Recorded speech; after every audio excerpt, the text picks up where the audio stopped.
को लेकर टिप्पणी किया, क्या कहेंगे इस पे? जम्मू कश्मीर में कांग्रेस पार्टी के मुख्य सहयोगी,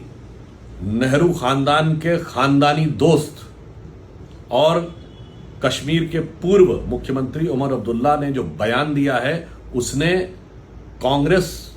और इंडी गठबंधन के असली और खौफनाक इरादों को जनता के सामने एक नई पहचान दे दी है। अगर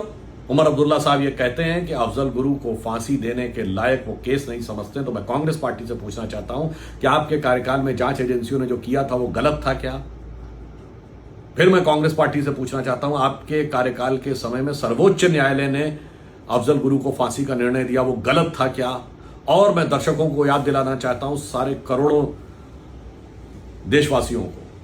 कि सर्वोच्च न्यायालय ने अपने निर्णय में शब्द प्रयोग किया था कि अफजल गुरु का जो अपराध है वो rare of the rarest crime है, अर्थात गंभीर से गंभीरतम अपराध है।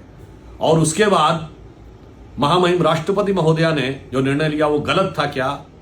इससे साफ हो जाता है कि क्षुद्र राजनीतिक स्वार्थ में कांग्रेस किस प्रकार से पृथकतावादी तत्वों के हाथ में है। और मैं ये भी याद दिलाना चाहता हूं कि जम्मू कश्मीर नेशनल कॉन्फ्रेंस वही पार्टी है जिसके सबसे वरिष्ठ नेता फारूक अब्दुल्ला साहब ने अक्टूबर 2020 में ये कहा, अभी उन्होंने अपने घोषणा पत्र में कहा धारा 370 वो पुनः चाहते हैं, और अक्टूबर 2020 में कहा कि चाइना के समर्थन से हम 370 दोबारा स्थापित करेंगे। और याद दिलाना चाहता हूं, मार्च 2016 में उन्होंने कहा कश्मीर में उनको 1953 से पहले का स्टेटस चाहिए, यानी श्यामा प्रसाद मुखर्जी जी के बलिदान के बाद जो कश्मीर में अलग प्रधानमंत्री का पद खत्म हो गया था और सर्वोच्च न्यायालय और चुनाव आयोग का अधिकार क्षेत्र आया था, उसे समाप्त करना चाहते हैं। अब बात बिल्कुल साफ है कि कांग्रेस और इंडी गठबंधन से हमें जवाब चाहिए। राहुल गांधी जी नेता प्रतिपक्ष लोकसभा, मल्लिकार्जुन खड़गे जी नेता प्रतिपक्ष राज्यसभा, कांग्रेस अध्यक्ष और श्रीमती सोनिया गांधी जी से हमें जवाब चाहिए कि कांग्रेस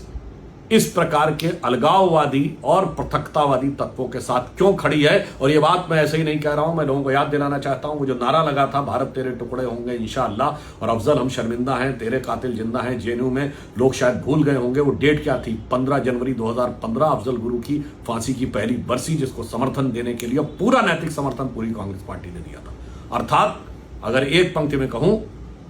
तो कश्मीर की घाटी में हुए कई बलिदान हैं और उनकी पुण्य राख से उठते प्रश्न अनेक महान हैं। इंडी गठबंधन की इस मानसिकता को देखकर सारा भारत हैरान है,